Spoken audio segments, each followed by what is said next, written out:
Hi, my name's Tahni Aitken and I'm from the Kindergarten Inclusion Support Consultancy Program with Uniting in the northeastern region of Melbourne. Today I'm going to talk to you a little bit about sensory supports for children who are engaged in home-based learning programs. My colleague Melanie Simpson is also sharing a number of videos, so do feel free to have a look at her videos for some ideas and strategies too. Now, sensory play can be a really important play experience for young children for developing their fine motor skills, their gross motor skills, their understanding of maths and capacity, their imaginative play, and the list goes on. A lot of children have a strong preference for sensory play, whether they're neurotypically developing or whether they might have additional needs. Sensory play is often an area of interest for many young children. You could support families with some sensory play ideas in their home-based learning, and this is just one way to add to the strategies and the suggestions that you're sharing with families who are choosing to support their children at home through a home-based learning program. So today I'm going to discuss with you some tactile sensory play ideas. That's sensory play through the area of touch. The first suggestion that I would have for you is to keep it really simple.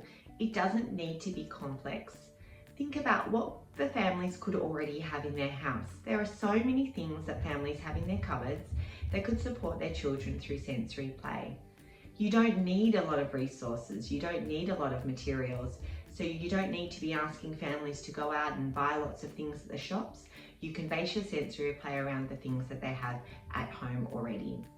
They don't even need a sensory tub, whilst if they do have a sensory tub, that might be a good idea, but they also can engage in the sensory play in a sink. So it's as simple as that.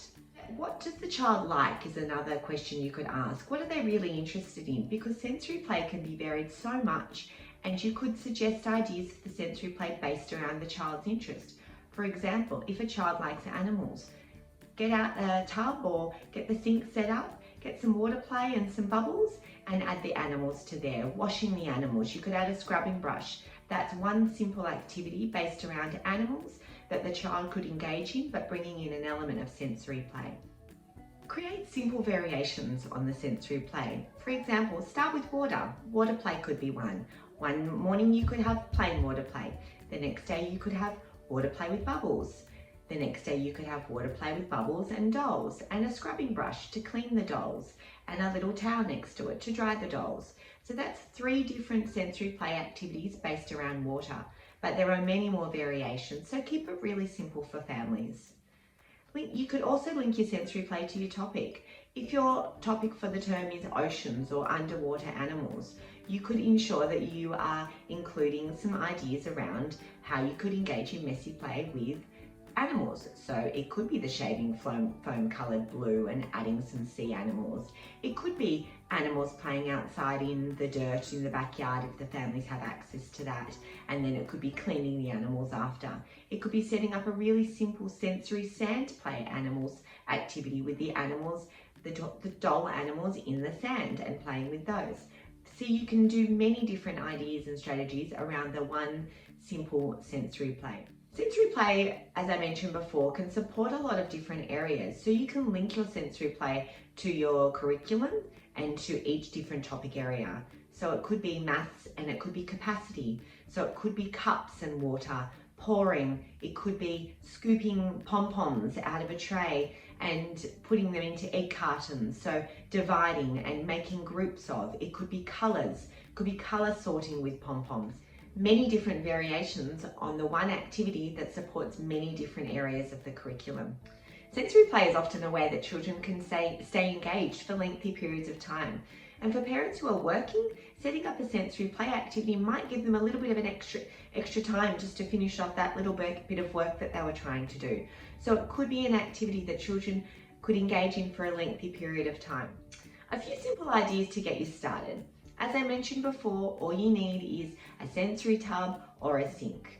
Then they need the recipes, so share with them your recipes. Share with them how you make Play-Doh. Share with them how you make corn flour and water goop. Share with them ideas of cooking spaghetti and colouring it in different colours. So many different sensory play ideas that they could do. So I'll just give you some ideas to get you started. Play-Doh. Adding glitter or adding a scent for a variation. corn flour and water play. Water play, adding bubbles, adding colour, adding dolls, cleaning them, scrubbing them, those types of things in the water play. Bubble mixture, a really simple one. Half a cup of bubble mixture to a cup of water and blend it up until you see stiff peaks form.